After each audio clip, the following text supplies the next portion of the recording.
1 minute. And so I'm determined to please my wife. I take 1,000 pictures of Muffin.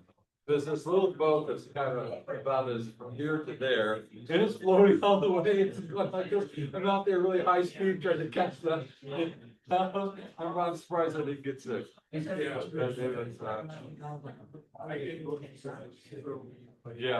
can see why. You're sick, yeah, okay. Maybe I pick up that minute. You're up. I'm sorry. We're up. Hello, everyone. Let's get started. All right. Greetings and welcome, everyone. Welcome to the folks on Zoom. And any new visitors tonight? Welcome. Well, 3 new visitors. Well, welcome. How did you find out about us? From the Broomfield newsletter thing, the Broomfield newspaper. The Enterprise? Yeah. Great. That's how I found out about this club. I know, well, I haven't read that. Yeah. Well, welcome. If you want more information, you go on our website, broomfieldphotographyclub.org, Mm-hmm. and that has our schedule and everything you want to know about the club. Okay. How did you guys find out about the club? So we're actually the son and daughter of John Yurchak. Oh, wow. Good job. Wow. Welcome. Well, Thank you. welcome. Thank you. We're going to show some of his photos tonight. Send an email to the club email if you'd like to be put on a mailing list.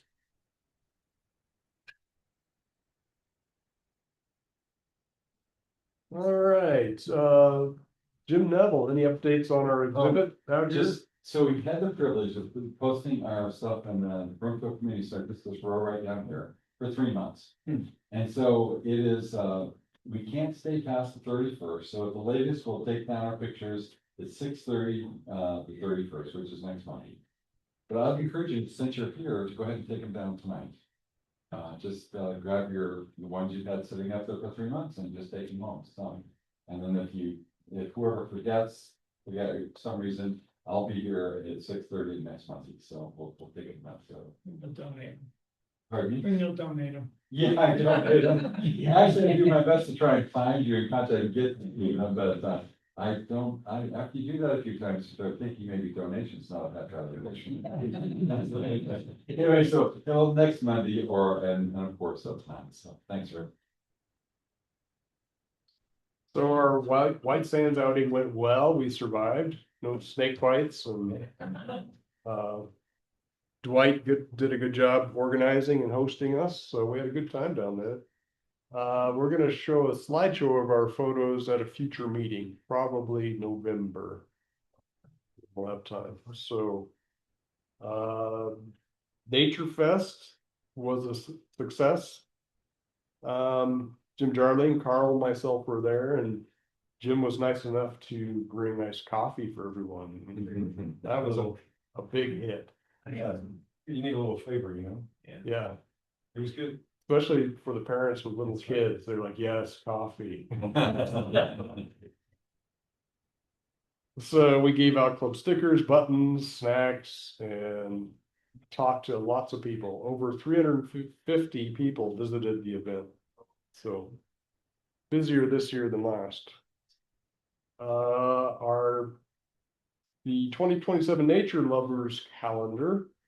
Caleb's in the final stages of design on this, and it's going to the printer Friday, I believe. Whoa.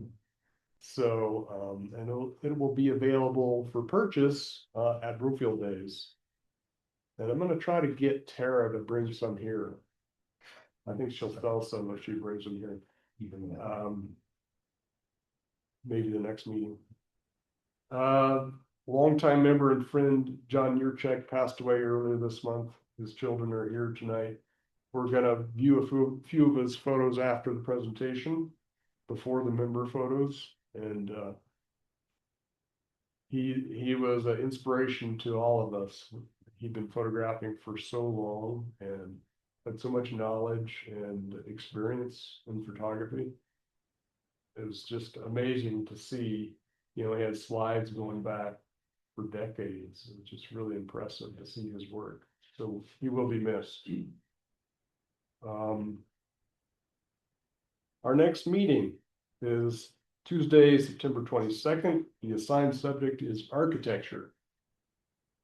Photo submissions are due the Monday a week before, which is September 14th. So we plan on having no presenter to give us extra time for in-depth critique of member photos. So we're going to spend more time critiquing each other's work. And that's going to be the majority of our time. So there's no presenter next month.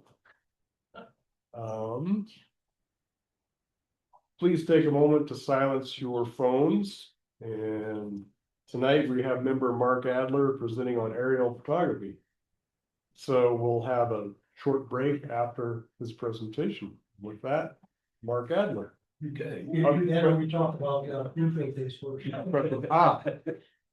Broomfield Days. Yes, sir. I was just gonna comment, Steve had, just for Mike's, photo expo. Is gonna happen down in Denver in September, first, second week. Yeah, I'll send out information about that with the club email. We've participated last year, but I have previous commitments this year, so I just couldn't do it. I didn't know if anybody wanted to attend that. Yeah. So yeah, I'll send that out. And last year, I twisted Wendy's arm to buy a camera, didn't I? It don't. Yeah. And isn't it, you can buy without sales tax? Is that how it works? Yeah. So yeah, it's a sale price too. Yes, it's on sale, no sales tax. So it's a good time to buy if you're looking to buy something. And they have all the manufacturers represented there. But Carl needs to talk about Broomfield Days. September 19th is a Saturday, and Broomfield Days is a big event in town, has been for years and years. And for the last few years, we as a photography club have taken pictures of the event. Yesterday, I sent 60 pictures over to the Broomfield Enterprise from last year's event. They put out a flyer about a week in advance. You know, here's the flyer from last year. It has a wonderful picture on there of one of the clowns taken by Gary Bowen. So if you'd like to look at those from last year, you're certainly welcome.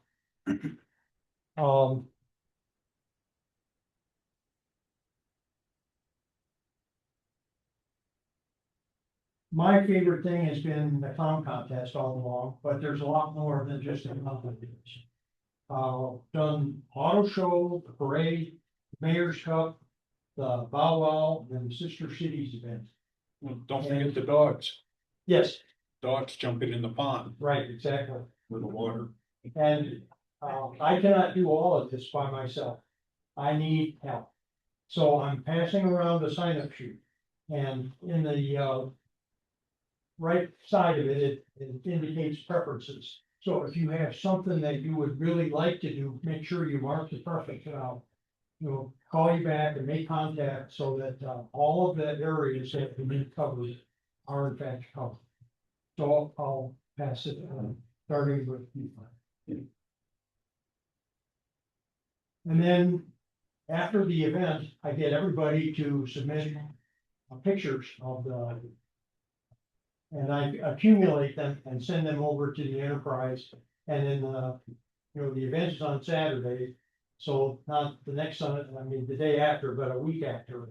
Then we want the enterprise to have a news article with all our pictures in. And this is a copy of that from last year. It started number of pictures, so we get coverage that way as well.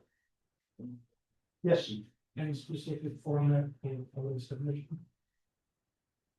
No, JPEG generally is when you preferred. send photos in, if you send them in with 2,000 pixels along the longest edge, that works fine. Okay. So anyway, I'm looking forward to, Broomfield Days. It's actually a lot of work, but I feel very good about, what we do and what we contribute by taking all these pictures. So I encourage everyone that has the time on Broomfield Days to sign up, and I'll see you there. And just FYI, the club is gonna have a booth there shared with the Open Space Foundation. And we're gonna be selling calendars. We're gonna share a booth. And, so yeah, I'll be there and some other volunteers are gonna staff the booth. So, Can I ask a question, Carl? Like when people are doing the dog jumping, Yes. they say, you know, Miss Smith and Bow Wow jump 12 feet or something. And sometimes the enterprise requires you to remember this, Miss Smith and Bow Wow the dog. You have to remember things like that? Not that I know of. Okay, sounds Wendy, good. do you remember anything like that? Okay, so in the So past, Wendy bought a stool this time, and she climbed up on the stool so she could get a better angle yeah, of those dogs jumping. She spent her whole time over there watching those dogs. Okay, so Had you don't a have- blast doing it. don't have to remember who is who, that's what I'm asking. Yeah, Okay. Kelly's Yep. still there. Because I once submitted a picture to the enterprise years ago. And it was at this event, and they wanted to know who the owner of the dog was, and they wanted to know what the dog's name was, and a bunch of things that I could not remember even when I was trying to do it, so. I don't. they've never asked that before. Okay, sounds good then. But I mean, they're getting free photos from us, so. You do need a release from the dog.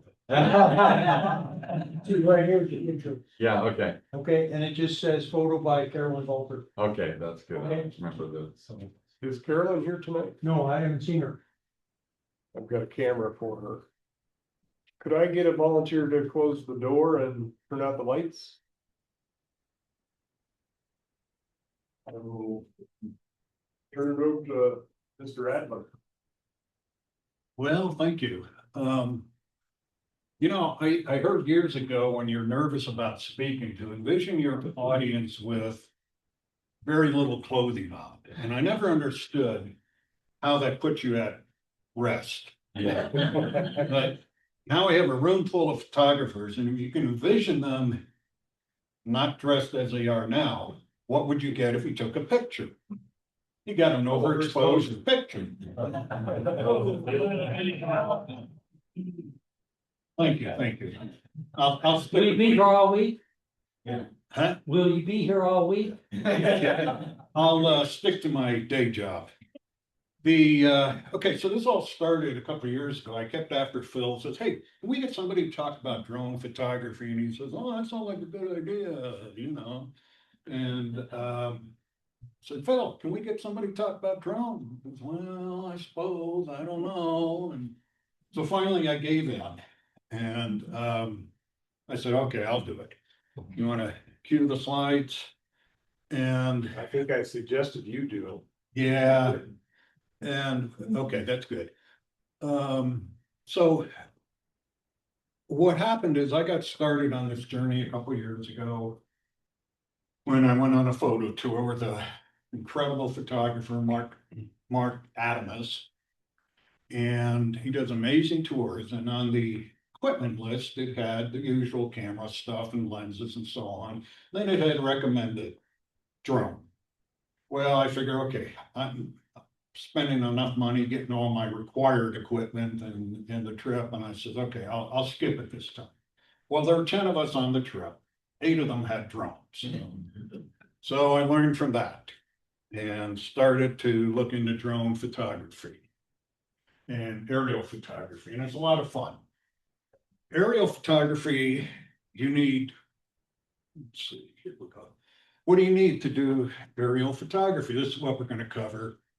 I'm going to go kind of quick through some of these slides because I ran Gary, over. we're not seeing the presentation on Zoom.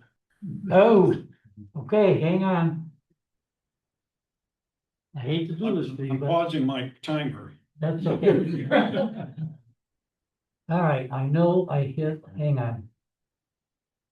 There we go. Sorry about that, guys. Back at it, let me get rid of this stuff. All right, you see it now?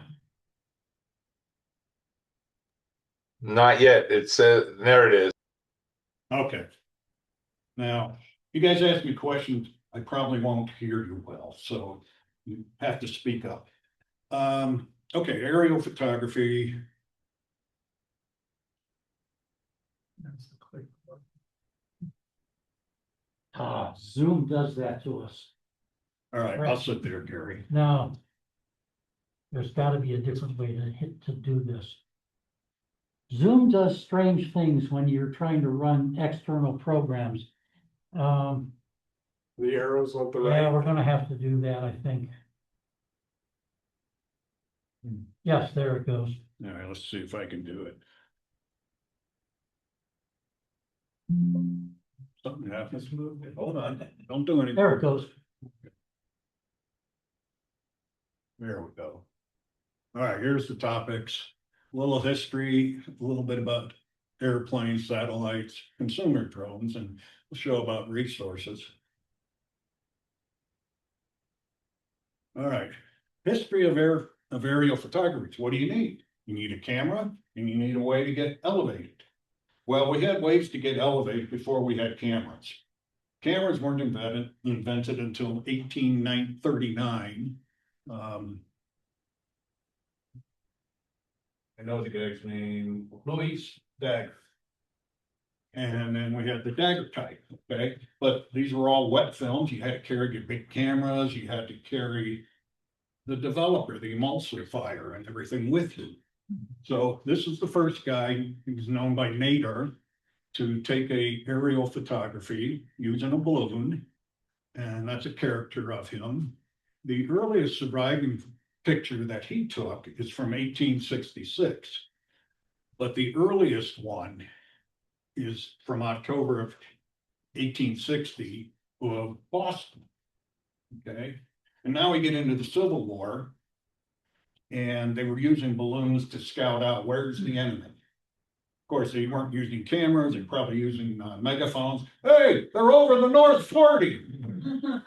And they were far enough away, weapons were so inaccurate that they didn't have to worry too much about being shot down.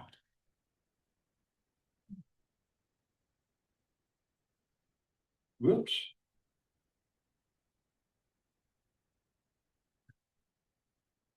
Okay.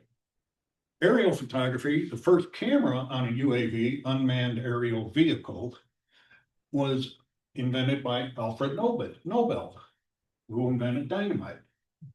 And he is the same Nobel for the Nobel Prize. He launched it on a rocket camera, and somehow he was able to take a picture. Before this time, people were trying to use all sorts of crazy things. They would have a sequence of kites, and they would attach cameras to them, and they must have been on some sort of timer. Likewise, they would try pigeons. They would strap a little camera to their neck.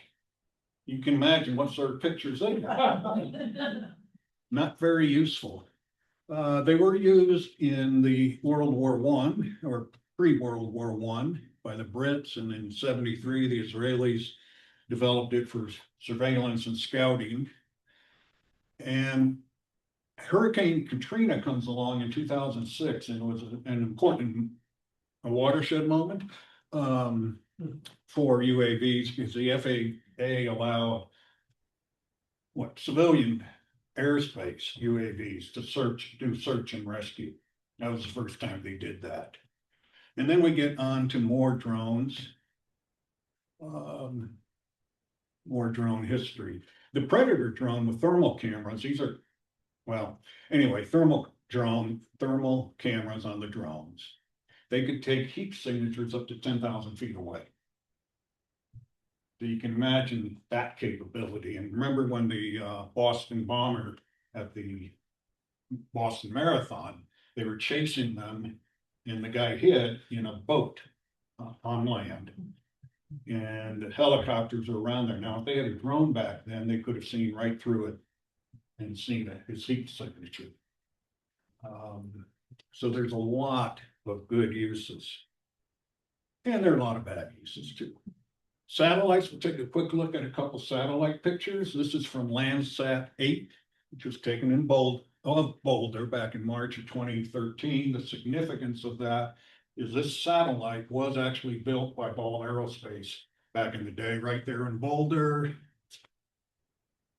Right about here.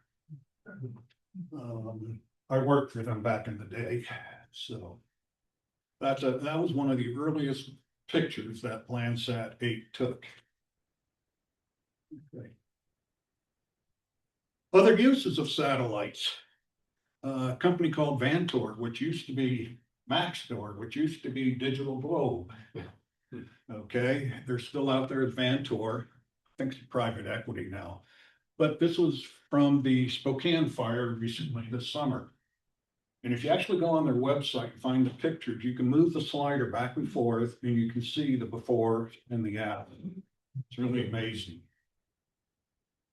So satellites are a big part of aerial photography. Now we'll get into some aerial photos. This one is actually from Grand Mesa. And I'm not up in the air at all. This is just from, I guess, the visitor center or something. And we're going to go to Alaska. We're going to go right in this area in the Chugach mountain range. Now, this is that photo tour I talked about. And we took 3 helicopter rides. This was my first time doing in a helicopter. And oh, shoot, they forgot to put the doors on. Your seatbelt's unlatched. Yeah. Yeah, that's at the end or the beginning before I buckled in. But believe me, he didn't take off. That's our helicopter, and you can see the pilot has a door, but that's it. He's a photographer also. I'll tell you more about that in a few minutes. So these are some pictures that I took while we were in the air. The interesting thing, you know, you try to get good composition, just like you would on the ground, but you're moving. And it's a challenge. So sometimes you get good compositions and sometimes you don't. And Doesn't the plane vibrate a little bit too, so? no, I mean, I didn't notice that with the pictures. They weren't fuzzy or anything out of focus. And that could be a function of the camera with all the IBIS and all that, the stabilizations. But you're shooting at a quick shutter speed too. This was in fall in September. It just looked like a tapestry there. Yeah. In reality, those are trees and big bushes. Oh, how'd you get? How high you got them? I don't know how high you went in the helicopter. That wasn't my main concern. But you can see the colors are just phenomenal there. And of course, the high altitudes had snow. And we had clouds. In fact, that day we went up, we had to wait almost all day. And of course, he had to take us up 3 at a time. There's 10 of us. It just wasn't safe to fly. And he finally said, okay, we can go. And so you can still see clouds that were there. Different layers. Oops.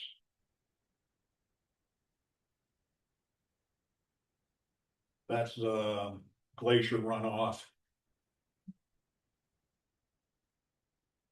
And these are some crevasses in the glacier, and they tell me they're well over 200 feet deep. I didn't test them.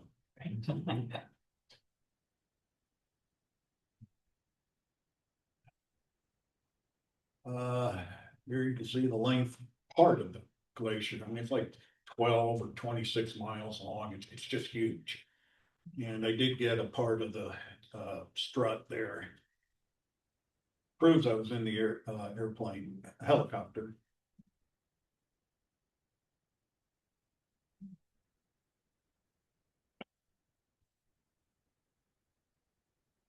So, you know, and there's view from the helicopter.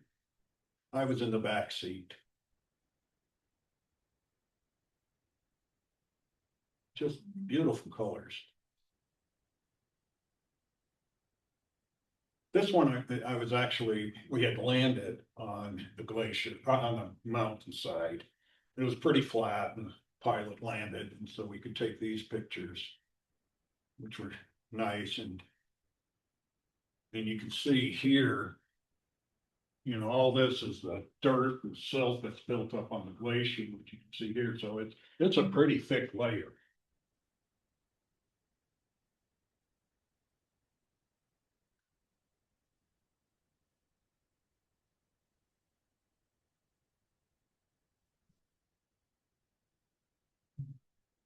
There's a glacier field. Now, this is an interesting set here. The pilot, as I mentioned, he's a photographer. His name's also Mark. He said, take this mountain here. So I took the picture and he says, let me see what you got. And showed him the camera. He says, oh, you missed the mountain. You got the wrong mountain. I don't know if I ever got the right mountain. He said, well, turn around. You can do it again. I took some more pictures. Maybe I got the right mountain. There was even a hut up there for people who want to up the hut. I think the second, I don't know where the second one is.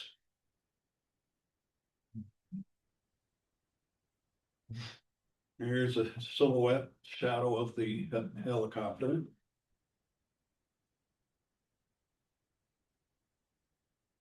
Just beautiful, majestic views.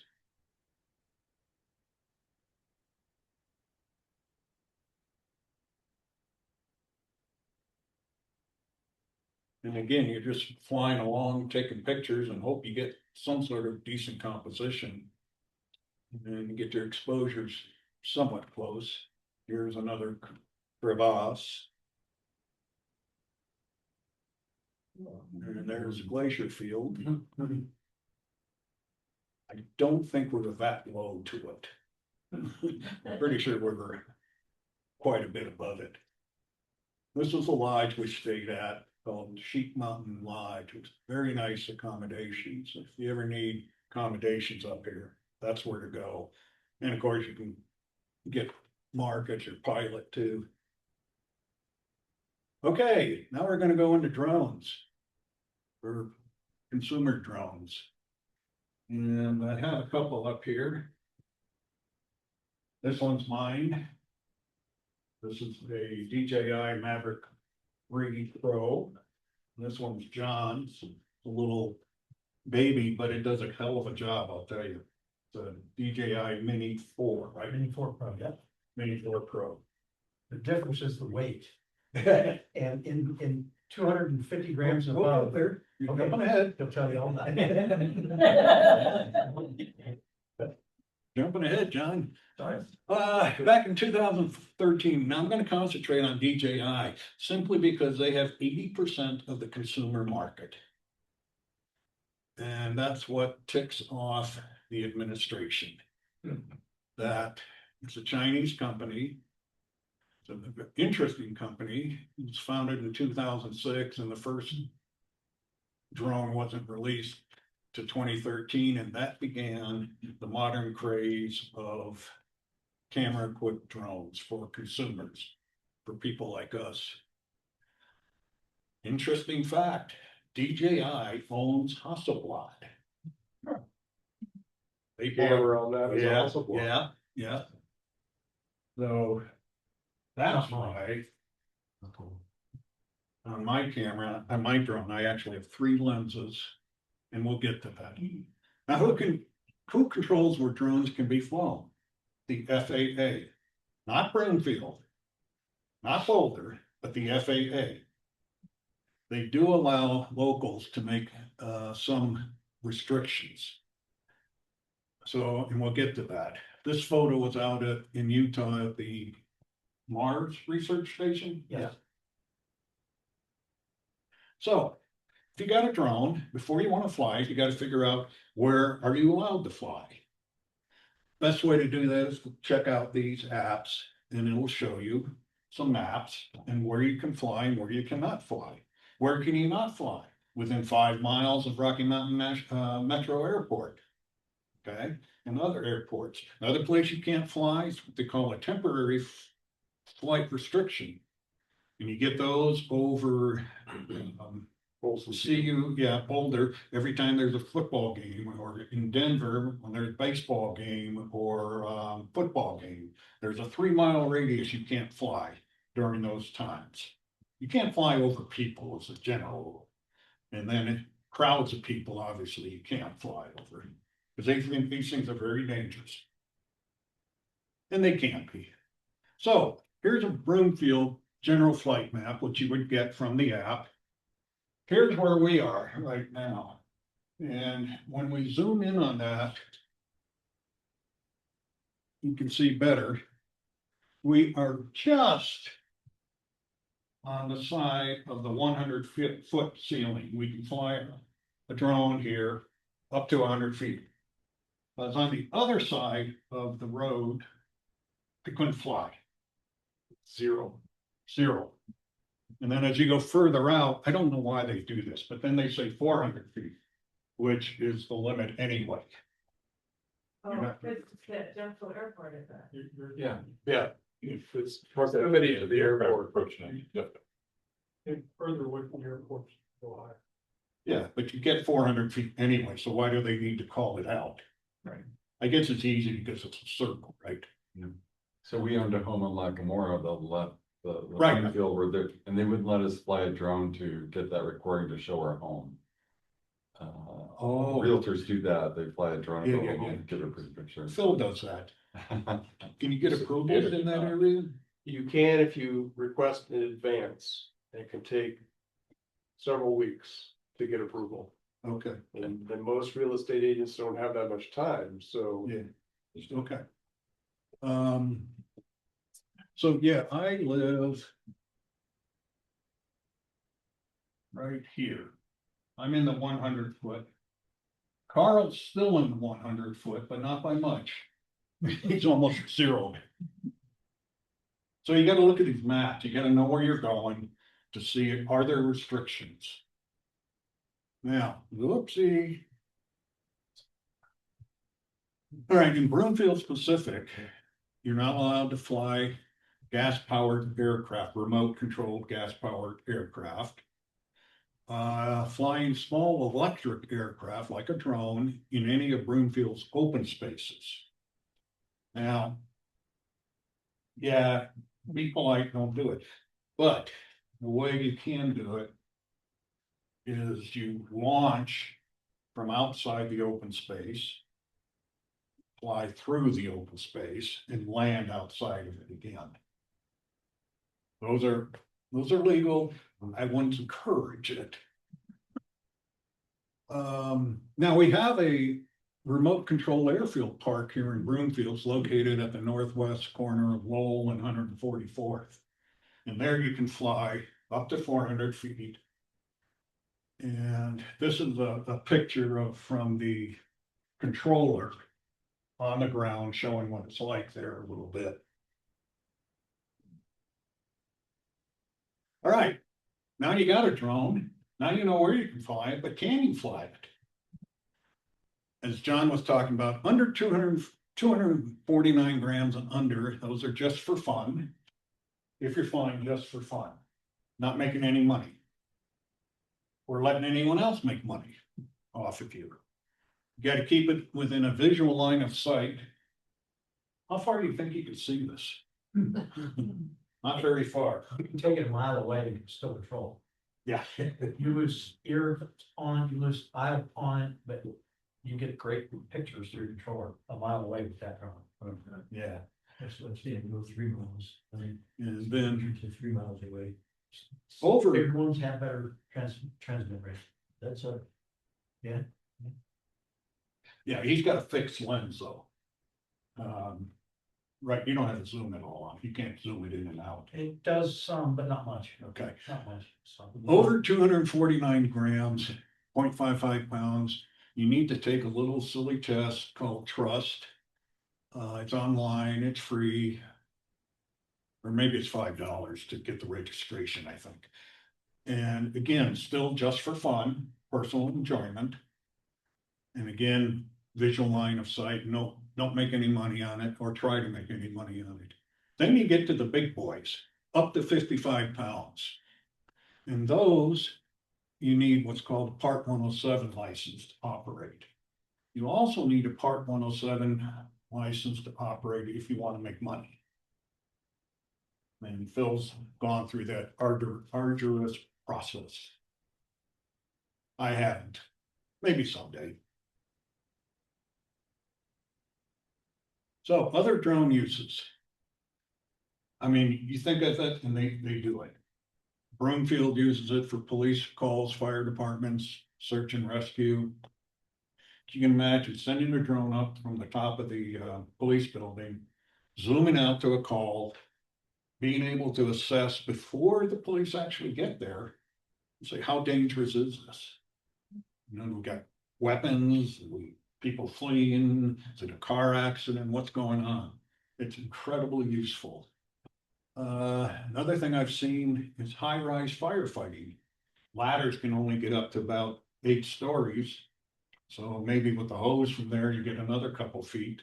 But with the drone, they are actually using them for fire suppression on buildings and wildfires. Aerial light shows, those are cool. This was down in Denver. And I'm trying to, you guys can see these 4 ducks. Those are exhaust ducts, but they decorated them. They're made up to look like something. And for the life of me, I can't figure out what. Of course, Amazon, Walmart, Target, they're all trying to get into the drone delivery business. So you get your item in 10 minutes. And if you guys think pickleball is noisy, just wait till you hear all these drones flying around. A lot into research. Up at CSU, they have a drone center. So the professors can say, hey, I want to do some research. I need a drone. Sure, we got a drone for you. We'll supply the operator and cool, off they go. Other schools says, oh, Jim, you want to do some research? Go buy your own drone.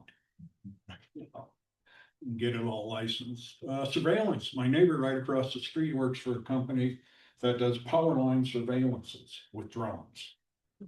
So you may have seen movies or video clips of people in helicopters and they're trying to inspect as they go along.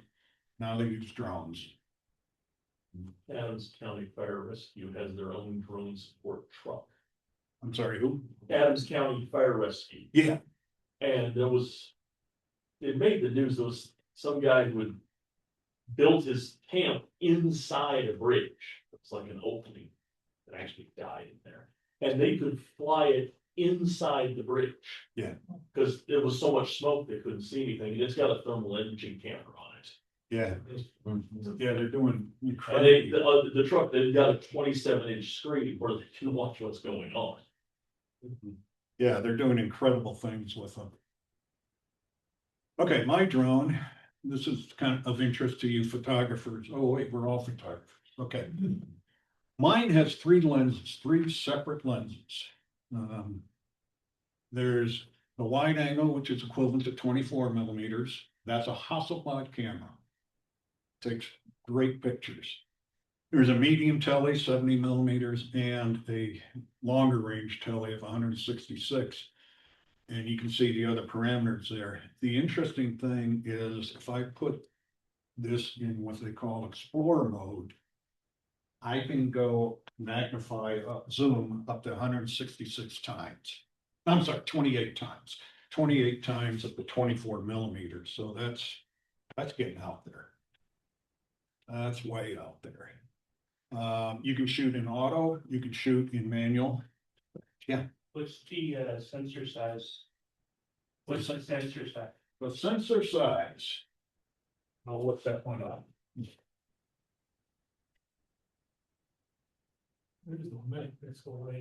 The image sensor for the wide angle is a 4/3 CMOS. Oh, wow. The medium is a 1 to 1.3 inch CMOS, and the tele is a 1/2 inch. So there are actually 3 separate cameras. Right. Yeah, you can see, I don't know which is which, but 1, 2, 3. Had some guy the other day asked me, well, how's the sensor know which one it's taking the picture from? There's 3 separate cameras. Yep. And they fit it all in that small space amazingly. Yeah, yeah. Okay. Now we're gonna look at some Colorado pictures. This is kind of my evolution in drone photography. So if the first ones don't look so hot, I hope the latter ones look a little better. This is just getting used to the capabilities. I believe this is out in Adams County. Adams County, you can fly a lot more than you can in Boulder without worrying about things. Unless you're close to DIA. Yes. I'll show you one of those. This is at the air park. That's me with my hat, and these guys were interesting. They were from a company. They were working on the remote airplane, and they were programming it. All I got out of them, they were using it for some agricultural application. And those are huge out on the farms these days, both with spraying and monitoring and everything. It's really changed how they do things. And they're not these drones, by the way. They're the much bigger ones. That's Long's Peak from, I think from the air park.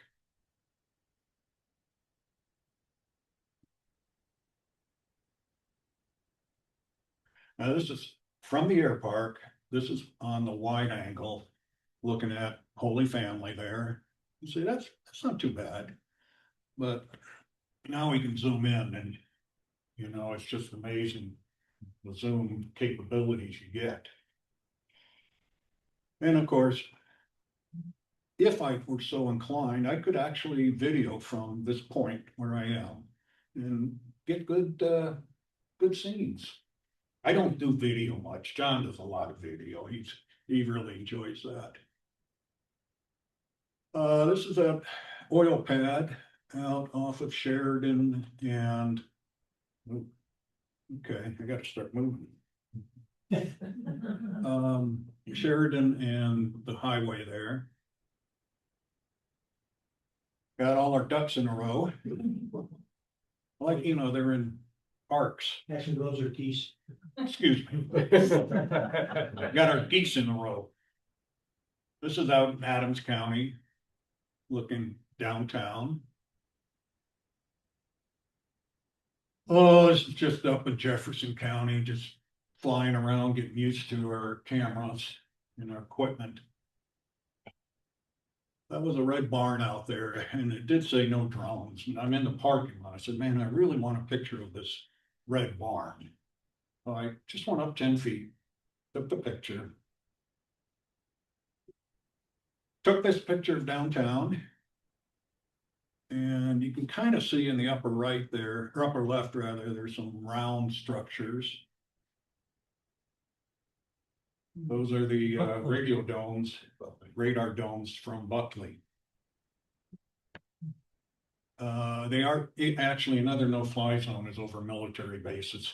Right. And this is from the Lafayette area.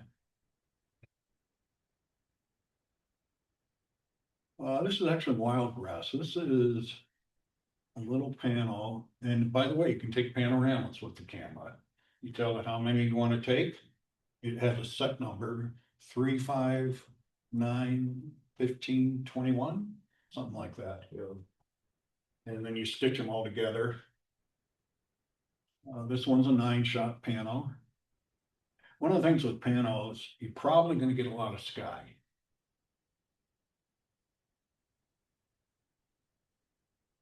And I'm right here.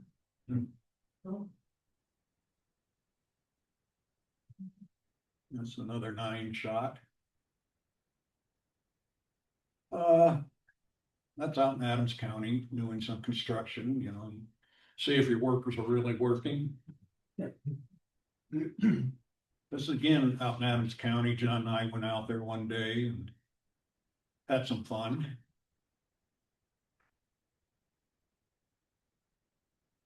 You'd be surprised what you see, you know, there's a camper there. This one I took about 10 days ago. I just launched from my house, kept it under the 100 feet. Flew about a block to about midway, which is about as far as I can go before I get into real trouble. And took a picture of the burner house. Now, the way the Open Space Foundation is saying no, can't fly drones in there, they wouldn't take this picture. I didn't submit it, but I know they won't.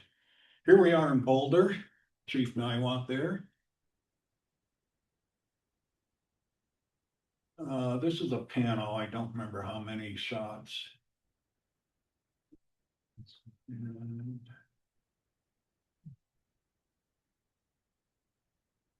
this is a 9-shot one.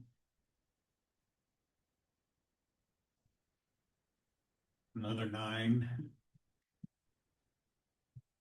Here's 21. Imagine being out in a valley, taking pictures of the whole mountain.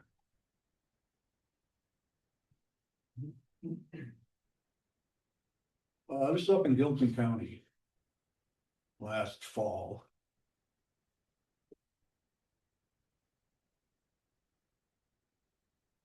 And El Dorado Canyon is one of my favorite ones. I think you've seen this one before, if you come to meetings. Another one of my favorites. Early morning. That's looking towards El Dorado Canyon, but I'm further south.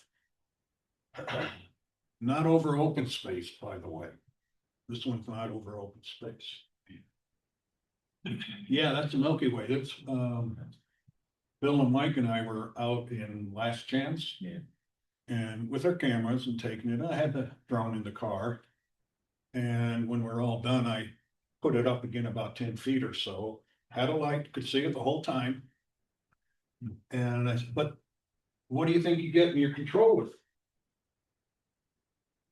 Well, that's what you see on your controller. It's black. So I didn't know exactly where I was aiming or not, and I took an 8-second shot, and that's what I got. Wow. So I thought that was kind of cool. And another time we're out by the airport catching the crescent moon just up here. With the cameras, we got it more down in here. And again, I launched in approved airspace. I actually filed a request that time and it came back instantaneously. Nice. And I launched it and took a picture. That time I could actually see what was there, but took it quickly and not a bad photo. Is that, from the smoke, from the fires, the colors? No. That's just the clouds, right? It was a sunrise, because it's Yeah. crescent moon early in the morning. Sunrise, This was in February? yeah. Yeah, Oh, pre-fire season. oh, Okay, now we're gonna take a trip into Utah. We're gonna go into 3 basic sites. Here, here, and here.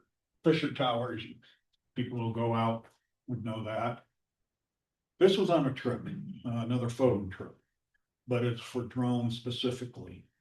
Cool thing about that is the sun starburst.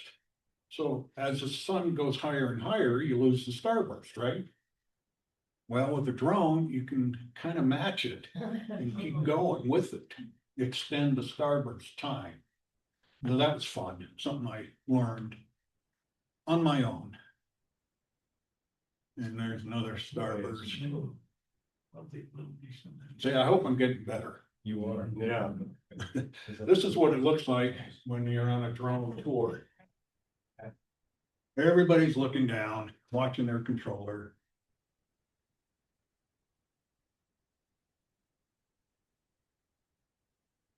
This is 9 shots. You all know how to read, right? I don't need to read that to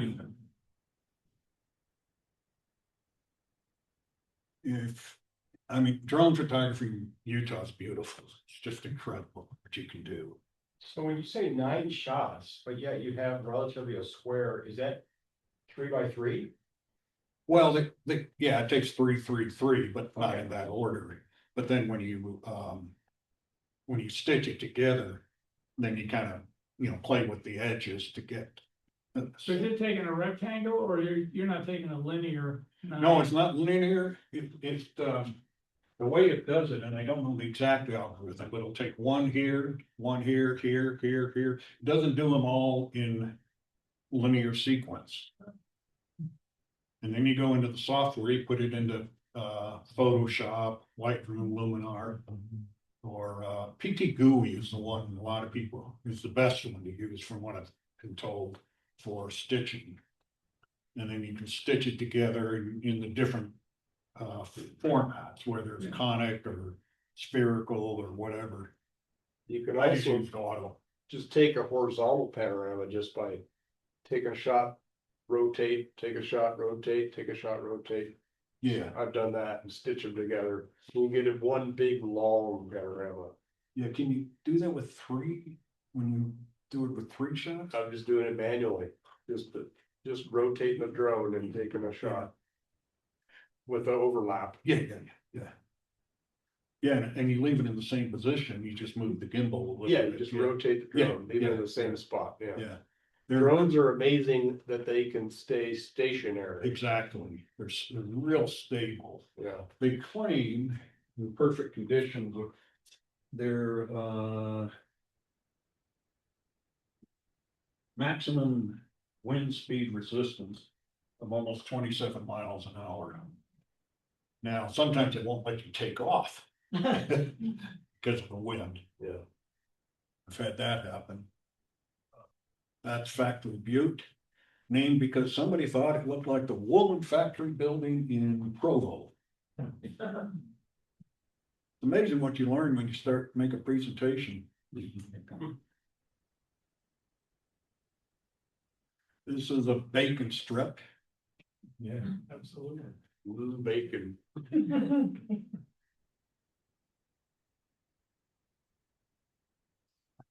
This is looking straight down. Nice. So Mark, you're about 40 minutes in.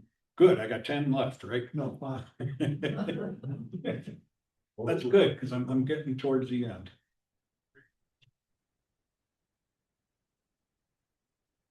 Yeah, got about 30 to go. This one, I believe, we're actually looking down into it. So we're about, I think I was about 50 meters down. There's no restrictions on how far down you can go. That's some bad gum work. It's a poor teenager with acne. Okay, this next 3 I call tooth decay. Kind of looks like a canary there. That's a closer one. This is 9 shot.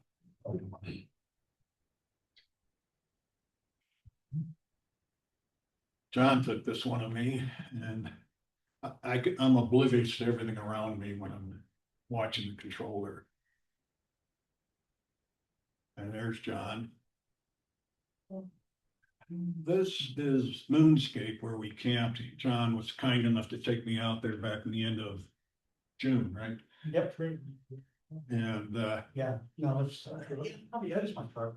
Right. John's truck and campers right there. Right on the corner.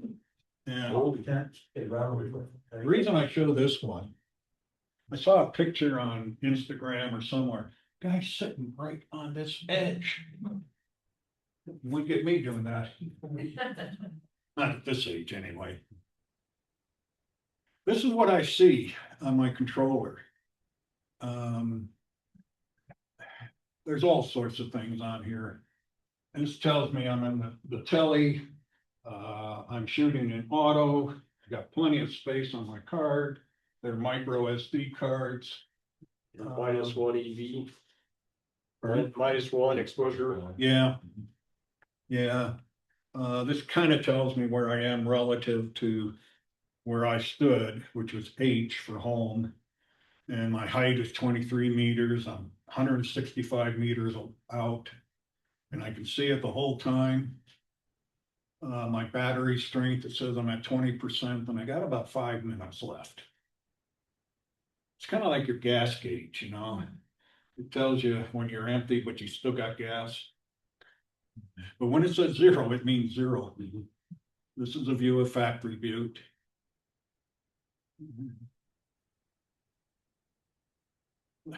This is Long Dong Silver. I didn't name it. John did. No, I'm kidding. Look it up, it's real, that's its name. So this is something you can do with the drone. I saw this and I said, okay, I like these 2 buttes, but that's not a good picture. That's not a good composition. This is on my controller. Hey, that's a little better. Shoot that. That's getting there. Yeah. Now, I like this. Yeah. So, can you imagine trying to lug a tripod all around? You don't even get that view. No, you can't. You can't. I'm not gonna tell you how high I was.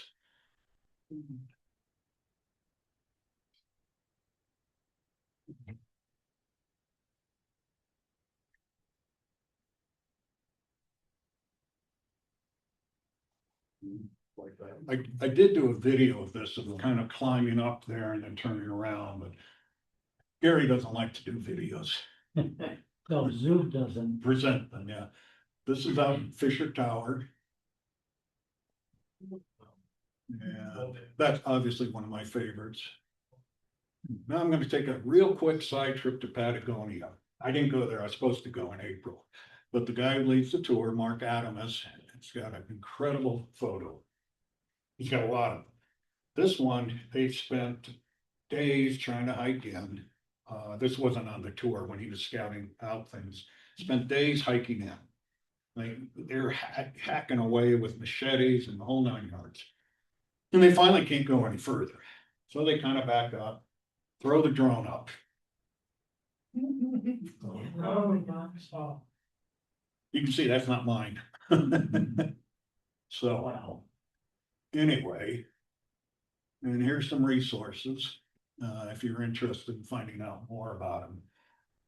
I'm gonna, a secret I did last Monday, and I learned this from Jerry Case, is I went over to a senior home. I called them up and said, talk to their activity director, and it says, hey, I'm doing this presentation, I was wondering if I can come give it to your residents.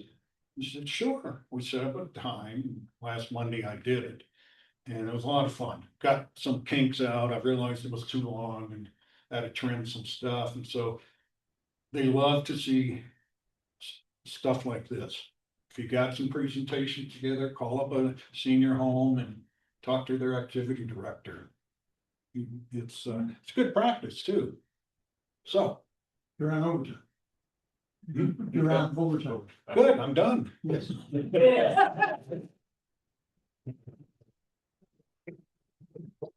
Thanks, Mark. Any questions? What did your drone cost? What's it cost? Well, I got this back in November of 24, right after the election results. When we knew things were gonna start costing.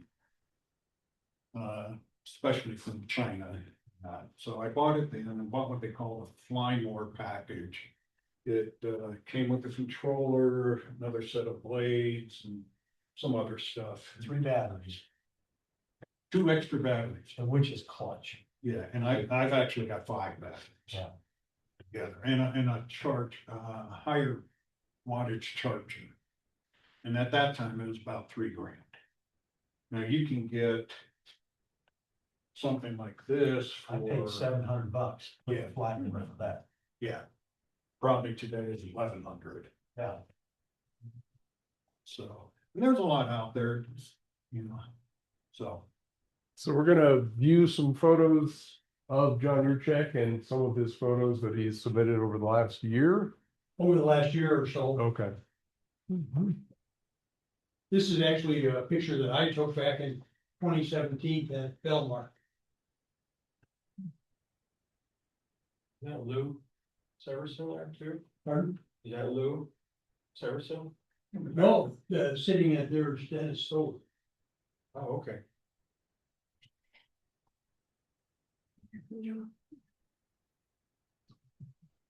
His mother and sister, I think.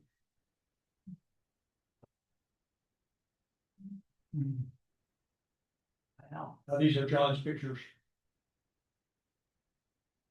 All film, right? Pardon? All on film.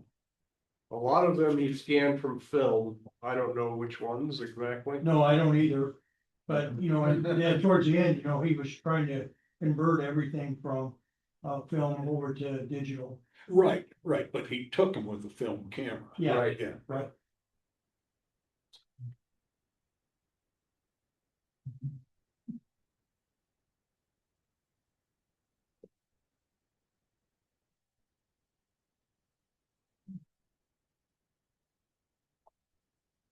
And I believe this picture was taken by Jerry Case, and that was taken in connection with his 90th birthday, so.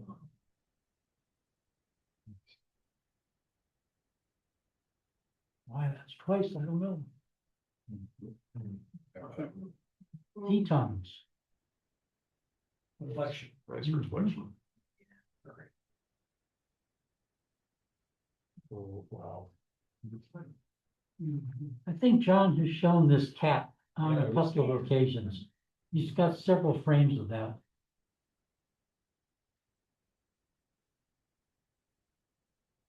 This was at the paint mines. And, you know, you and I and John went there a number of years ago. That's right. And then, I don't know if this was from that trip or another time, but I remember an outing with the three of us. Yeah.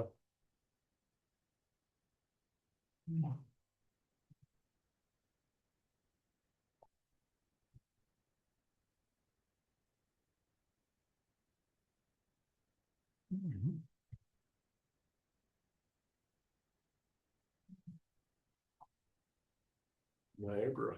Yeah, Yes. that's got some nice water flowing. Great shot.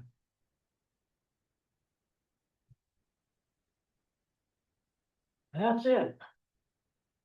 That's what we got submitted. Good stuff. Right.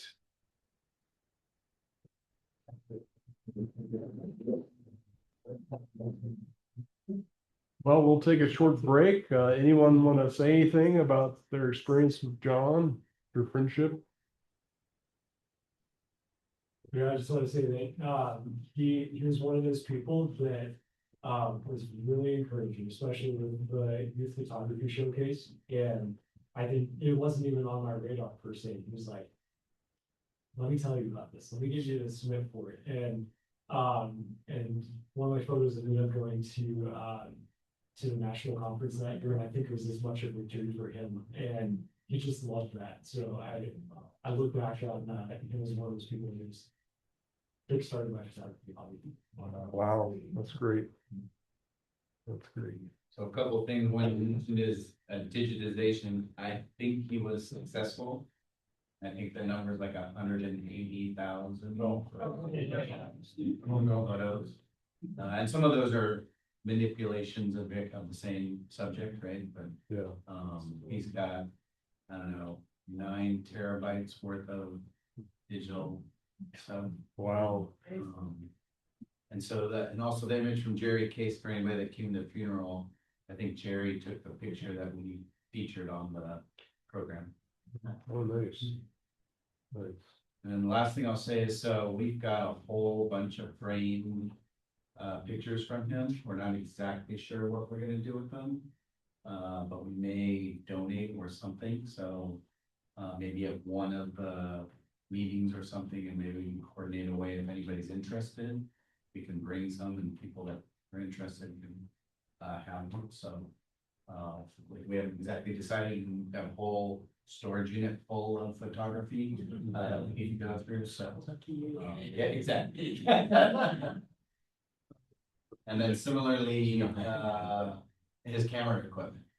So we're probably gonna donate that, so I don't know if people here would be interested in that. Again, we're not exactly sure what we're gonna do with it, but this is one of the avenues and kind of why we wanted to come to let you guys know that, so. Was that John's occupation, photographer? It was not, no, he's a school teacher.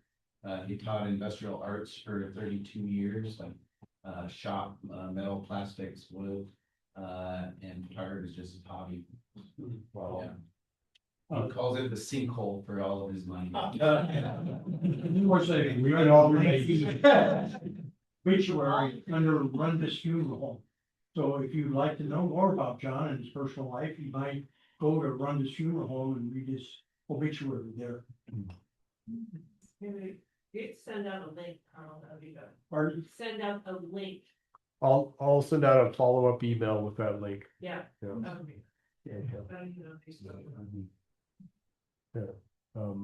Anyone else? Well, thank his children for being here tonight. Yeah.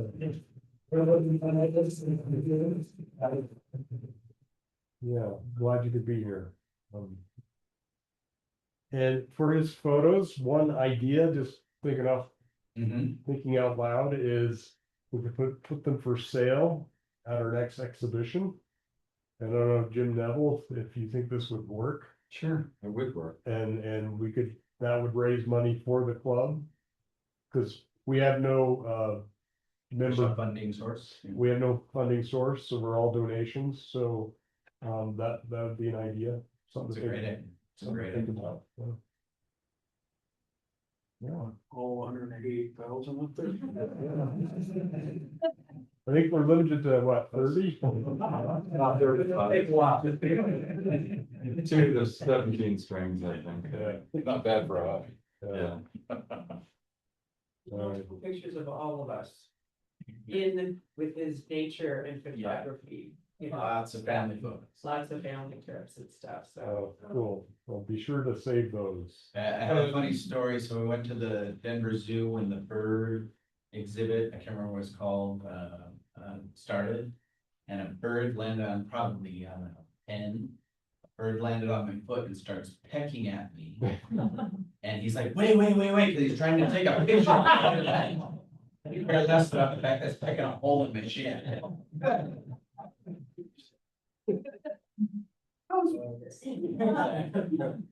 It's all about the shop. It's great. Well, Fix the leg. you shoot, your ratio back then was how many to one? So it was really about getting as many as you could. And you didn't know till you developed it, Exactly. whether it came out or. Yeah. I get to go back to the zoo. That's right. Well, we'll take a short break and then come back and view member photos. Good job, Mark. It was fun to get information on that. For those of you who do that, but having know a lot more. Yeah, Carolyn Volter was supposed to pick up this camera tonight. She didn't show.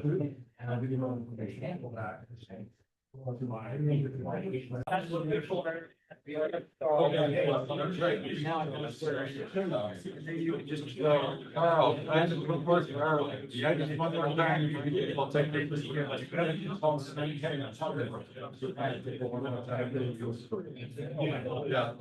When you're ready,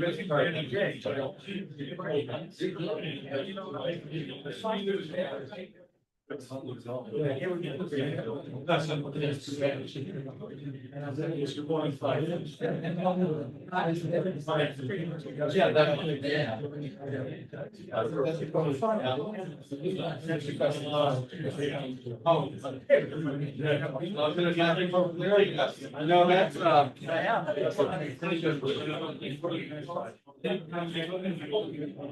oh, okay. Can I borrow your clipboard? It didn't make it to the left side of the.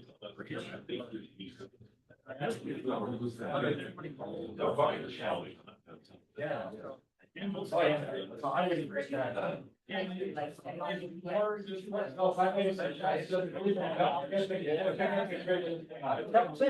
I think we need to get going there. Just smart. I got it down.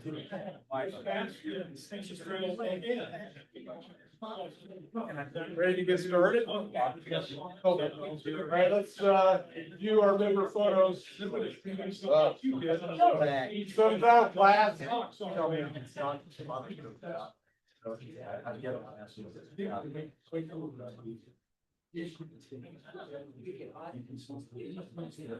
Hey guys.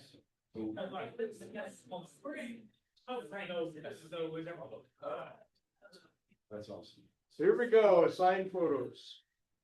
This is Melissa Norman. Is Melissa here tonight? I haven't seen her. No. Are you online? No, New York City from above. Yes. Oh, who's Bill? This is Bill Manley's picture. This is an experiment, seat 16G. I bought the seat on purpose, co-pilot side, flying east.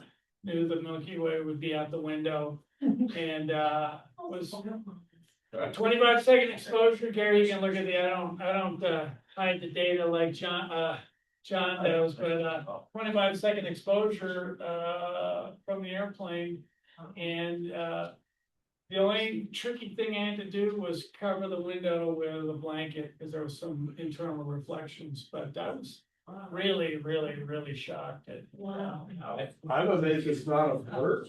Yes, I can do.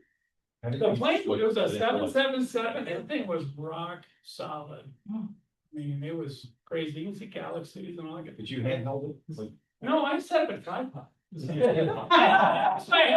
16G was a bulkhead seat, so I deliberately did that so I would have room for a tripod. So, like planning. What galaxies are those? You actually don't know if they're pretty, you have to actually, I didn't look at the star chart, didn't see what they are. But obviously the Milky Way in the core, the Horse Nebula, the center of our galaxy. I had no idea this was possible. Right. Yeah, right. Got a raise pictures, not next. When, think about the passengers and the flight attendants, hey, what's the guy doing? But the one flight attendant said, I didn't take a picture of the back of your camera, because you never see anything like that. That's neat. That's amazing. Man. Let's get back in the airplane. All right, that's a good. Bob Bergman. Fun, that's all. Bob here tonight? Yeah, There you are. this was a long time ago, but it's over Alaska. It's been so long, I can't actually remember for sure where it was, but it was on a flight before. I see a little pond or lake down there. Yeah. Nice. What is that? What did you say? See the lake? The little Oh, lake. yeah, I was wondering about that. oh, Lower center. That's an okay. yeah, down Very here. blue. Yeah. Frozen road. You got some. Oh, Water before let's those. see what you got Yeah, there. that's good. That was in 2006. I think the camera had the wrong date. It was. Oh. We'll take that. Okay, and this is Caleb. He returned to his seat just in the nick of time. So, this one was a hired aircraft from, I think it was Delta, along with 100 some other people. So definitely not a photographer aircraft, but it was, just coming back from Washington, over the Cascades. And it was one time that I got a window seat and didn't regret it. That was with the camera, sorry, so. That was with the camera, yeah. So, how many people in here have taken a picture and wish you could go back and take it again? Oh, yeah. This is my picture like that. I actually took this picture in 2017 at, I can never remember the. Haleakala. Okay. Maui, Hawaii. But we got up at like 3 o'clock in the morning and went to the visitor center. And the regret that I had is that there's so much variation in the lighting on this. This work? Very. Where the clouds are, it is so bright. And then in the valley, it is so dark that what I should have done is taken a 3 or 5 picture bracket and then combined it in Lightroom for under HDR, high dynamic range. That would have been much better, but you know, every once in a while I drag it out and play with it a little bit, and I did recently, and My dad crashed on that though. I didn't hear you. My dad crashed on that. That was. Oh, did he? Yeah, on the bike downhill, yeah. Oh, Yeah. Did he get hurt? He survived with stitches though.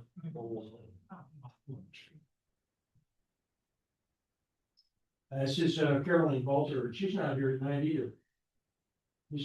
Are you online, Carolyn? Guess not.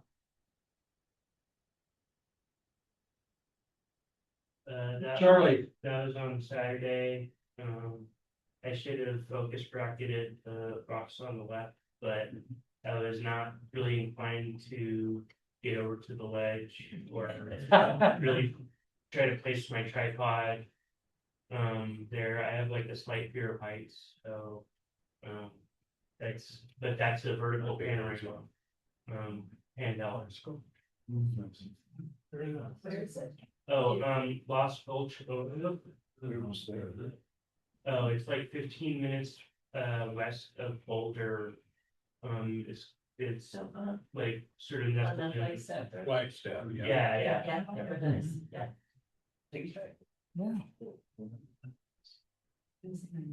Don Cannon. I don't. Yeah, hi. 32,000 feet in an airplane, cell phone popped out the window. That's Canyonlands. And that's coming down the middle is the Colorado River. And down the very bottom left is the green coming in. And that's where they join. In the upper right corner, is that the horseshoe bend that gets photographed? No, that's further up. This is, Okay. as far as I know it, that's a different one. That's a really nice shot. Yeah. Horseshoe Bend's at Page. It's a good way. Horseshoe Bend, Arizona. Page, Arizona. Yeah. Mhm. Dwight, Dwight's online. Yep. Hi, this is mine. This is just east of where I live. There's a little four-wheel drive road that goes up to the bluffs overlooking the Tularosa Basin. So White Sands in the distance, and then the town of Alamogordo kind of in the middle of the picture, and then the highway that I drove up is in the bottom of the picture. Nice. Nice.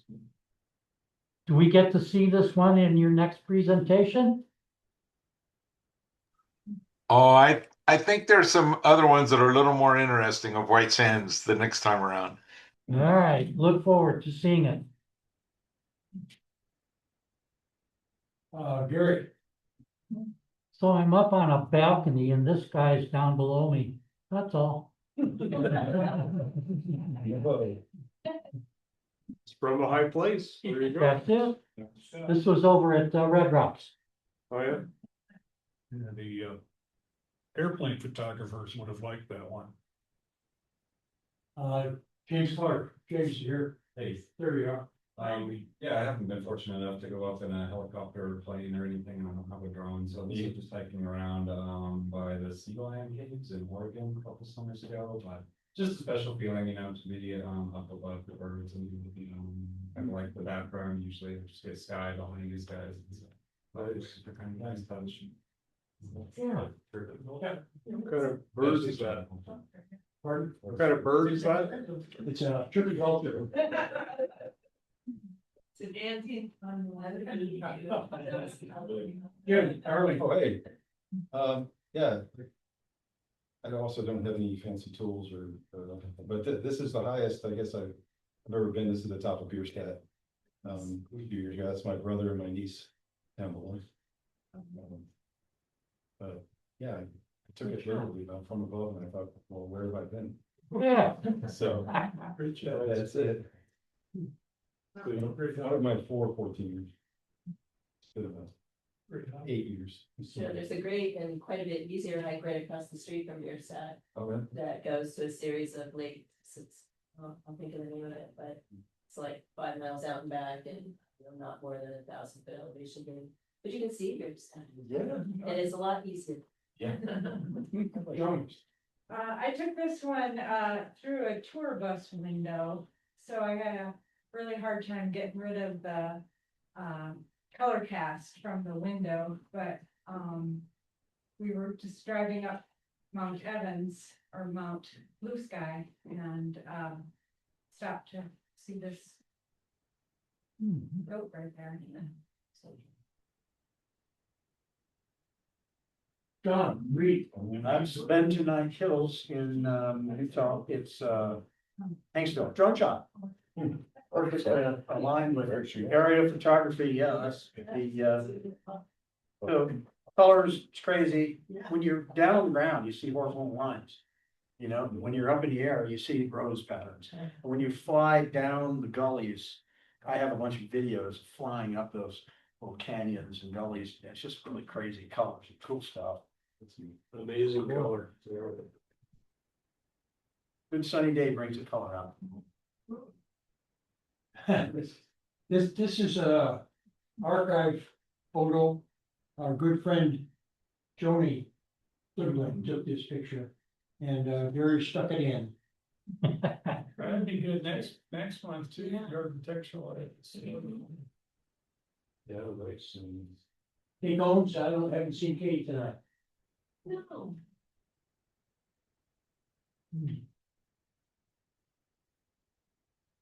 Lori Stearns.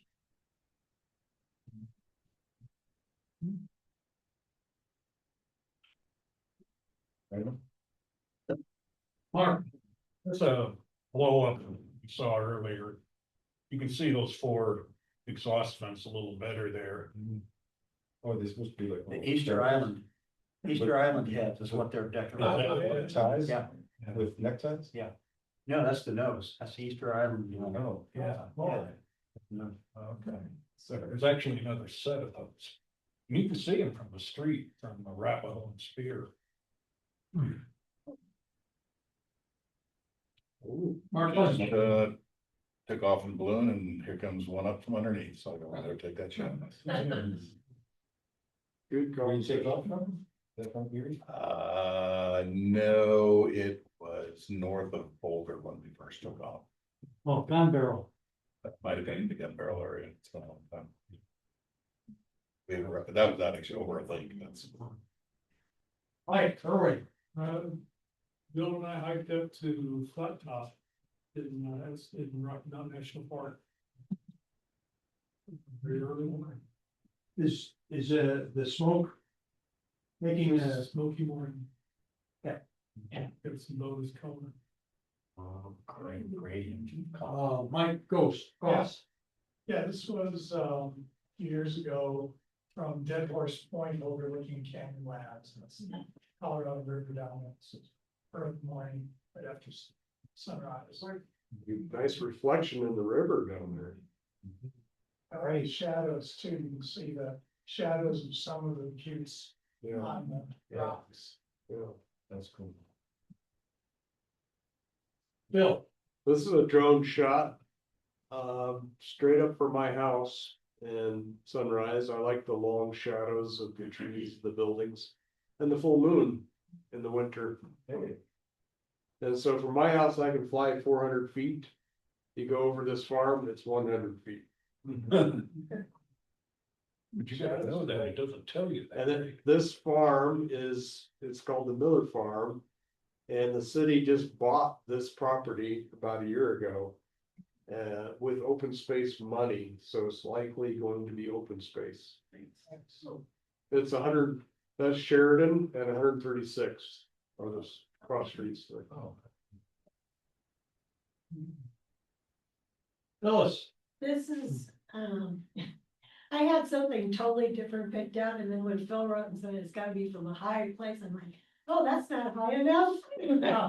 So this was from, our hotel room, looking at, it's like the convention center in Spokane. But I just love the geometry of it. Yeah. Bid it again next month when we have architecture. Did you try that in black and white at all? I think, I don't know. I'd be curious. Yeah. Good luck. Do you own the Nick collection? software? No. No? Oh, okay, never mind. Rachel. This is, we went to Croatia in May, and this is the view in Dubrovnik, looking back, out toward the Adriatic and from the place that we stayed in. And so I balanced my camera on the balcony with it all wrapped around my neck, right? I like this, and I waited for a car to go by to make it more interesting, but yeah, that's the sunset. I rarely see sunrise, but I see a lot of sunsets, and that one was really pretty. Did you enhance the? I Sound a didn't, little bit- I thought I did, and I thought, oh, that looks kind of fake, and so I went back and took away all my edits, and it looked like that. I think, I brought up, the contrast so that you could see the city lights, but I didn't bring up the reds and the oranges. Very nice. That's really nice, and that red, I just love it, the color is Yeah. beautiful. Raymond, I don't see Raymond tonight. The online. Grand Canyon, Yeah. Rebecca, she's not here either. She's not here, but, we went to Estes Park, 2 weekends ago, and there's some house that burned down that overlooks the city, and so that she was looking through the window. Love that. Yeah, yeah. And Sherry Woodruff, not here tonight either. Top the Eiffel Tower. Oh. Oh, Tim. Grand Canyon, I'm about 4 feet above the woman that's taking a picture of her boyfriend who's absolutely crazy. That just gave me the creeps, Okay. Just gonna ask you, there's kind of a dark edge at the top of the rocks on that one side. Is that the way it was, or did it, in post-processing, did it do anything? And that's no sky, I mean, that's one single image, Okay. so it's, yeah. And this is our good friend Wendy. So, I have vertigo too, so I took this from a great height of 6 foot, 5'7". So I'm photographing hummingbirds at Chatfield, and I see the plant move, and I'm like, oh my God, that's a mouse. I can't believe I got it. Yeah, I took like 39 pictures of the thing. It's a prairie vole. I looked it up and called it a prairie vole. So, and they're very, I guess they're very familial, and they'll mate for life, which is amazing. They did, right? Yeah. Yeah. What a cutie. Little guys. I know, they're really close together. Selfie for selfie, no, thanks for selfie. Yeah. Hello. Can you guys hear me? Yes. Can you all hear me? Awesome. No, this is from the summit of Mount Blue Sky. I went up there back in June with this subject in mind, and I found this other random photographer also taking pictures. So no idea who that is, but they're certainly braver than I am. Wow. Especially if a high wind comes up. Ooh. Oh, yeah. Great job. All right. Let's see here, hold on. That should have been it. Well, That's probably the A photos. That's it for the A's. Now we go to the open. We're going a little fast because there are a lot of them this month. You guys did a great job. This is Bob Bergman again. This is, from a helicopter in, over Saliente, Forest, in Puerto Rico. Nice. Look at that. Yeah. All right. Zoom does strange stuff to these programs. I hate it. Hold on. You've been zoomed. Yeah, it just froze it out. Come on. All right, this again. What happens is Zoom does not allow me to double click and launch a picture, which it normally should do. I have to actually just do it with an enter key. But it also did that strange thing for the program this evening. I don't understand what this program does sometimes. Drives me crazy. It's a short drive, isn't it, Gary? That's it. This is Caleb. Yeah.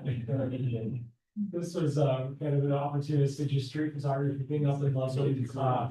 Saw the truck and saw the older buildings in the background and thought it was a very kind of nostalgic photo. Yeah, it's good framing. Oh, the truck is for sale too. This is, my picture. I took it on the road going up to Mount Blue Sky, a couple of years ago when the road was still open. And, as sun comes up, there's that bent tree that has just kind of always been fascinating. That bent tree echoes that hilltop, it's just perfect, that is a gorgeous photograph, I love that. With a low hill arch from the tree, oh man.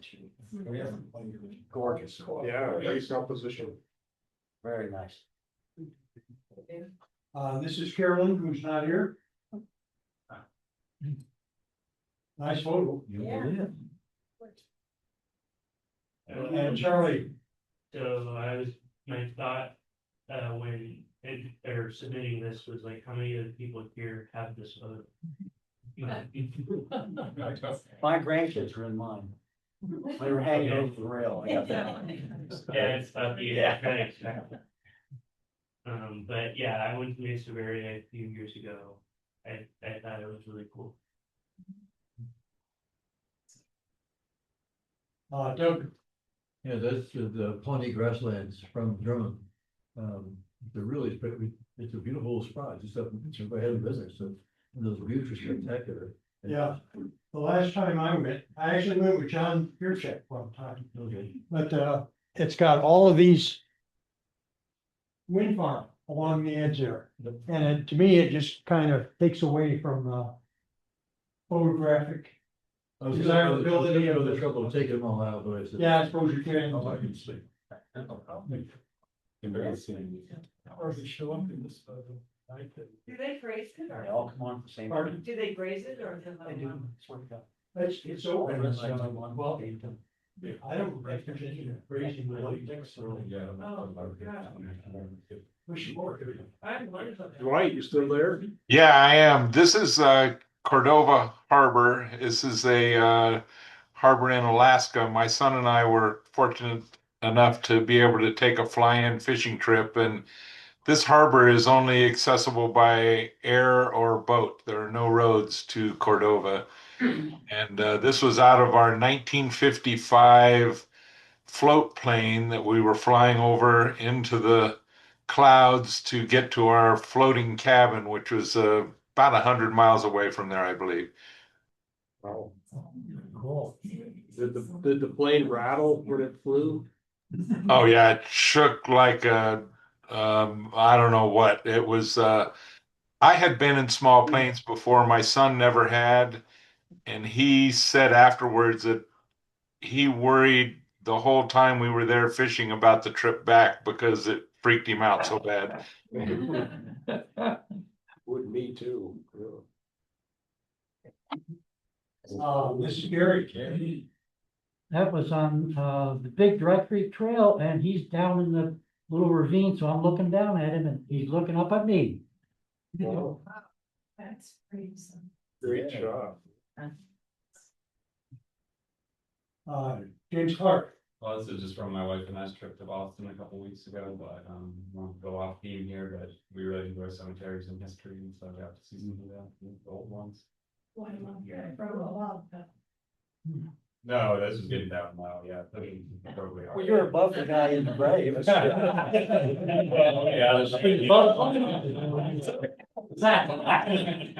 it's a little bit of time before.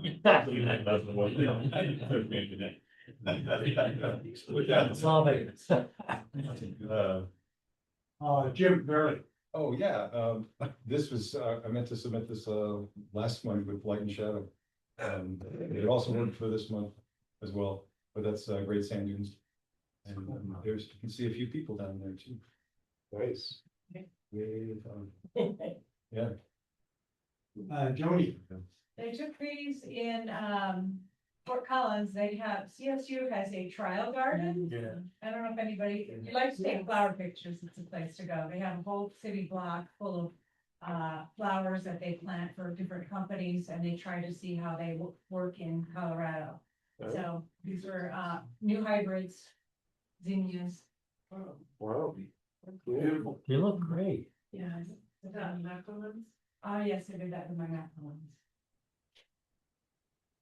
John, That's from Wrangell St. Elias National Park, the largest national park in the United States, and it was a flyover. You see 14 glaciers and all that kind of stuff. So my camera's up against the window, and we're probably about 12,000 feet high in the plane at that view. And I got a lot of great overhead glacier shots and all kinds of stuff. So I just like the color of the mountains and the image. Like very nice. It's a vacation shot. That's a vacation shot. Kate Rose is not here. Interesting habitat. Yeah. Great animals.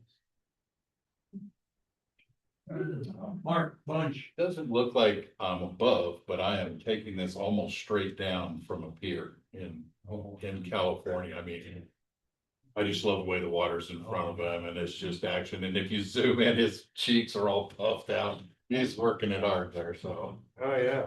Good job. Is that in Huntington? Yes, I like your logo, Mark. I think. New toy. Mark. So that's from our trip out to White Sands, and that yucca plant was just right in front of me, sitting there in my chair. I just grabbed a whole bunch of them.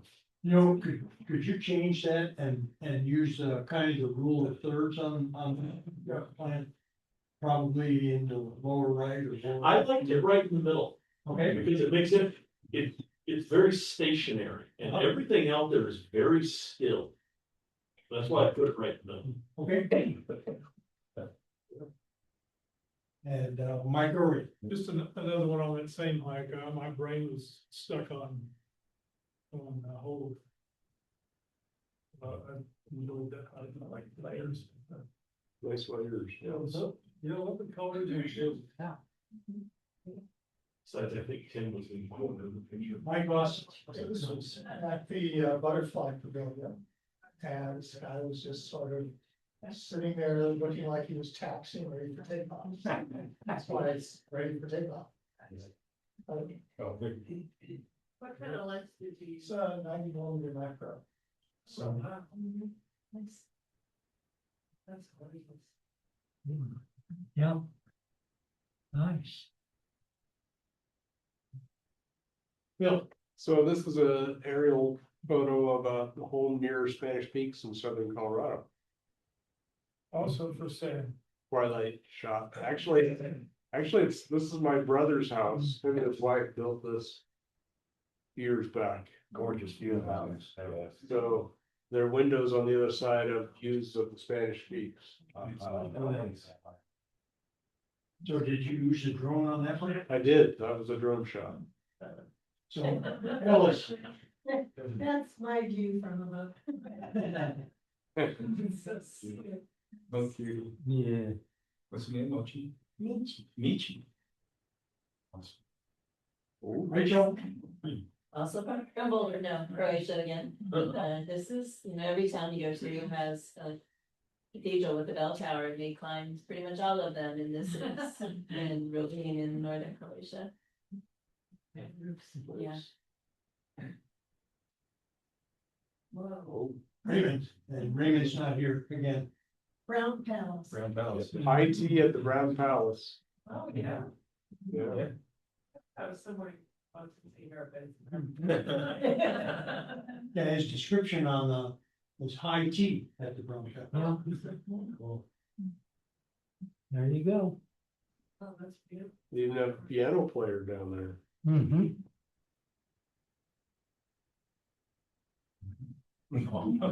Becca. Not here, do you want to comment maybe? I have no idea where she took them. But Those are her shoes. I don't, I don't know that. Oh, that was her employee's child, I think. And first time, yeah. So, yeah. Kim, this is our, a couple weeks ago at White Sands. And I thought that pond was like a whale. Yeah. And, there's, I mean, I got a bunch of shots. I got some with rays going up like this. And I kind of liked, I'm kind of thinking the whale has bad breath. But you are a master at getting that starburst one. Yeah. I just, you gotta teach me how to do that. Right? Show us the settings on that one, Gary. How's that? 16. Wants to see the settings. F16. F16. Okay, thanks. None of your damn business. Okay, there we go. This is Wendy. This is, so we did what was supposed to be a 6-mile hike in Hermit Park looking for homesteads, and we ended up getting lost, turned it around and turned around, and we ended up hiking 11 miles. Anyway, there's this cute chipmunk in this beautiful flower, and he did a little grass top, and you can see the seeds on his little whiskers. So cute. And this is Zoc. Yeah. This is a another picture from the summit of Mount Blue Sky, but it's from 2024, I think. So this is a new look at an old photo that I thought was fitting for this month. I love how the cars are lighting up the clouds down there. Yeah. Cool. Thank you. He's cool. Andrew, and Andrew is not here tonight. Are you online, Andrew? I am online. Speak to us. What's that? Speak to us about your image. Oh, well, just Milky Way shot that we got out at White Sands before the clouds kind of started covering the core there, and happened to get it's a little bit of a meteor, one of the Perseids there, but even though it was a little bit early for him, we snuck one in. I like that. Good job. Bunch of different perspectives on this. Yeah. This is Bob Birdman. This is just a picture of my 18-year-old son at Great Sand Dunes. I gotta have him.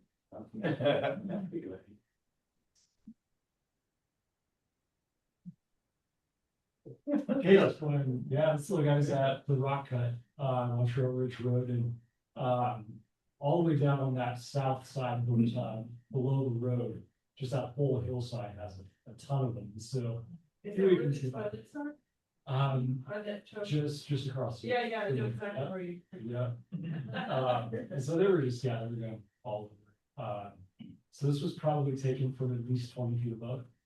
Okay. And yeah, it's right up the hillside. And the name Pikachu? Is that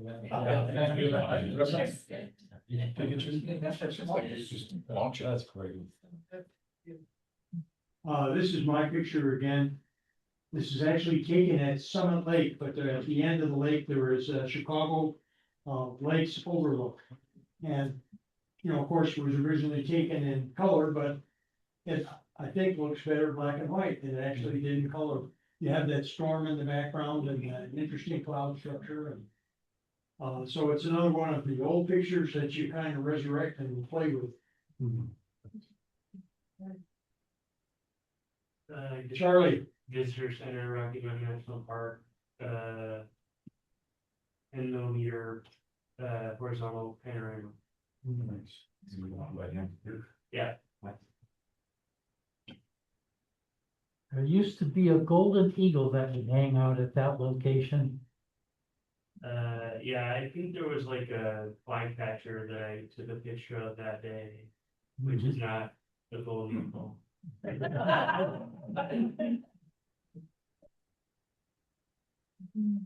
Doug. Yeah, this is an aerial shot, just looking at Silverton. We've done several drone shots up around there, and you can see the train down there in the center. But that's So very photogenic from above. did you use your drone to take this or? Yes. Okay. And Dwight, That's my last one. That's when it was still Mount Evans. That's at the very top. top of, Mount Evans. At that time, it was Mount Evans, and that's the USGS marker that's in the granite. I got the same benchmarker. 1955, it was placed. Yeah. Cool. You're the only other one I've ever seen shoot that one. Good shot. Thank you. James. This is from the same trip to Boston this summer. I think we're over both the light and shadow. I think it was late on some of the so yeah, just to kind of in a nice little beam there. My wife really loves like the iconography on the headstones and the cemeteries in Boston. So this is one of those kind of creepy little chairs. Yeah. Yeah, those eyes. We had cemeteries as an assignment one year. We did. We might have to do that again. Bring it back. Yeah, it was a lot of fun. Yes. There are some very interesting cemeteries up in the hills. Yeah. Jim, starting. Yeah, this is an old one also, from Rocky Mountain National Park. My mom and stepdad lived in Estes Park. My stepdad's still there. They've been there forever. And I slept over one night and woke up in the dark and in the rain. And I thought, what am I going to see? But by the time I got up there, the rain had stopped and the sunrise was purple. It was all worth it. Yeah. I really like the red color cities. Yeah. It really makes the picture, I think. Yeah, I think the rocks are a little wet still. Joan. This is a globe amaranth, and I took this at the CSU Trial Gardens. They're only about an inch. Nice, very small. Little bitty things, huh? Yeah. Wow. And the macro. This is John Reed. And this is Molly Point, and you're overlooking the San Juan River Valley. You look due south and you see Monument Valley, Navajo Monument Valley, and you're up on a cliff. I like camping on a cliff. So Yeah. right off that edge, and you south foot drop right down to the San Juan River Valley.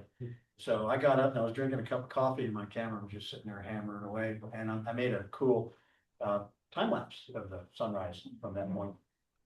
And, you go up a crazy switchback road called Moki Dugway, and you overlook all kinds of different things. And you got switchbacks and big turns, and when you get to the top, you look over the edge, and it's right there. You don't want to camp there if you sleepwalk. Yeah, this is true. Very true. I like cliffs. I camp on. Our previous person said, I wonder how many people have this picture. So I guess I just put that in there for that. In fact, when that picture came up, I started speaking about it, and then I realized that ain't my picture. I did have people, and that's like, oh wait, there's people in mine, so. Mark Ross. This is the butterfly pavilion, and I just like the butterfly and the little tendril over right here.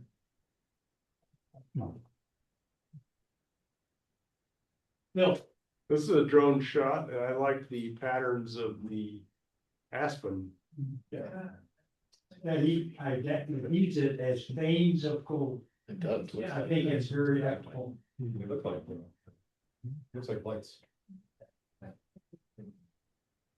Phyllis. This one is in Spokane, and just looking out over the city, and I really like the reflection from inside the hotel. Also, it's like it's a diorama. Yeah. Did you know that when you were taking the picture? The reflections? I think so. Yes. Yes. Of course, yeah. Yeah, of course you do. Totally. No, that is a cool photo. Yeah. This is Rachel. And we're still in Croatia. This is a little town in southern Croatia called Stan, and it has the longest medieval wall in Europe. And so we did climb from, and you can see some salt lines in the distance, and you climb from the little village up to the top, and you can kind of see the perspective of that, and then back down. And when you go back down, there's another little town, and they're famous for oysters. I know oysters, and then you do the whole walk back with fresh salt. Yes.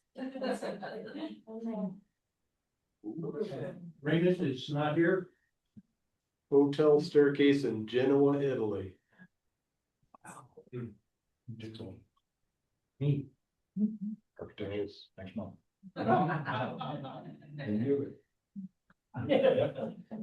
Okay, Wendy, fill us in. Wapiti. Which is a name for help, I believe. Yeah. Also Ruby's. The cooperative dog. Yeah, we'll do anything for a treat. Another White Sands picture a couple weeks ago, and we had some wind on Tuesday night, which made some really nice ripples. But then during the day on Wednesday, we had some rain. And somebody, in fact, I think it was Robert, you said something, it looks like popcorn ceiling. Yeah, that was it. And it was like, yeah, it was a perfect description because it just was so unique. So I had borrowed a 14 millimeter lens, and I thought it just does an amazing job. And I like, look at on the middle left, that sand dune there, which is, the lights and the shadows. It just, I love that. Yeah, so too. And I was tempted to go, change the sand more white, but the sun is what was warming it up some, and so I left it. Yeah. It's a pretty Nice. fantastic result. I like it a lot. Print it big. Yes. Oh. Come on. Indeed. Come on. Wow. Yes. What's going on here? Chatfield. Why don't I go there? I don't understand. What's that? How come I don't go there? Well, let's do it. Oh my gosh, I'm Are they still, are the hummingbirds still there? Yeah, Oh my yeah, God. this last weekend, and, Oh oh my goodness, there was so shit. So was this a chance encounter of these two together? Yeah, cause you're shooting the bird, and then you get home and it's like, well, actually, I knew it after I took it, I was like, oh my gosh. After I took it, I showed it to Carl, like, oh. There's, of course, it's a botanic gardens, so there's lots and lots of flowers. And lots of flowers are gonna draw the bees as well as the hummingbirds. Yeah. The depth of field. Jigsaw. What's the depth of field, Gary, can you tell? Or I should say the f-stop. 7.1.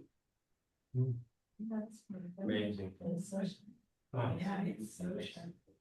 So how fast did she take it to stop doing? She showed us, it's in that. 3200th of a second. Okay. So that was fast. Yeah. We were shooting stuff at 4,000 this last weekend, and I have, the wings are still blurred. Yeah, that's like a really lucky shot there. Right, it just, it wasn't that light, it was still kind of early morning when I took that. So it almost looks like they're battling. Yeah. Yeah. Well, the picture before it, the bee is down below, and it's just like, I think it just startled the bird, and it just was like, "Whoa."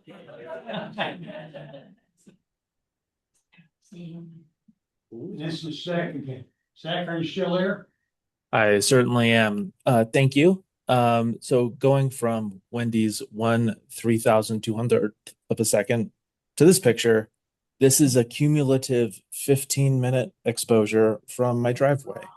I took, this is not a single photograph. I have to say this is like an image that I took 10 90-second exposures and stacked them together using open source software called Deep Sky Stacker, and was able to produce this.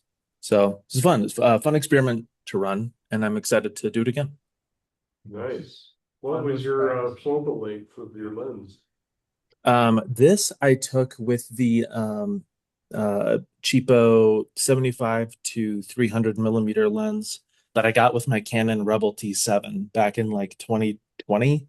And this was at the 300 millimeter mark. So it was a lot of fun. Turned out nice. Great. Yeah. There's a lot of work. And this is, Andrew. You're still there, Andrew? Yep, another White Sands. This was the one of the shots that was after the rain, so it's kind of got that weird sand look again. But I just wanted to mess around with panorama, and that's what I came away with. It kind of showed the storm on one side, and it kind of cleared a little bit on the other end. So Is this a panorama shot? yes, How many shots did you take? I don't recall exactly. It's probably 5 or 6, but I overlap them quite a bit, so it just makes it a lot easier to. It's really a great shot. Yeah. Love the cloud structure in the middle. Oh, and I guess that's my other one. This was somewhat early morning shot. This was before the rain. Yeah, this is before the rain. Nice. I like that one. All right. That's it.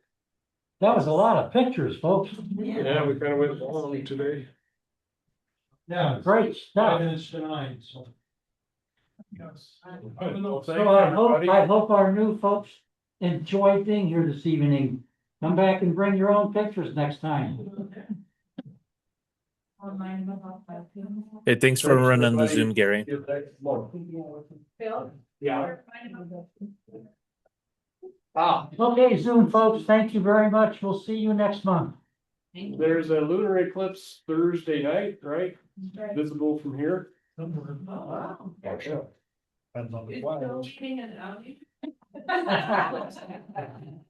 No, I don't think so. Dwight, thank you. See you later, sir. I have a board meeting I've got to go to. Thank you. Glad you're doing good, Gary. Thank you.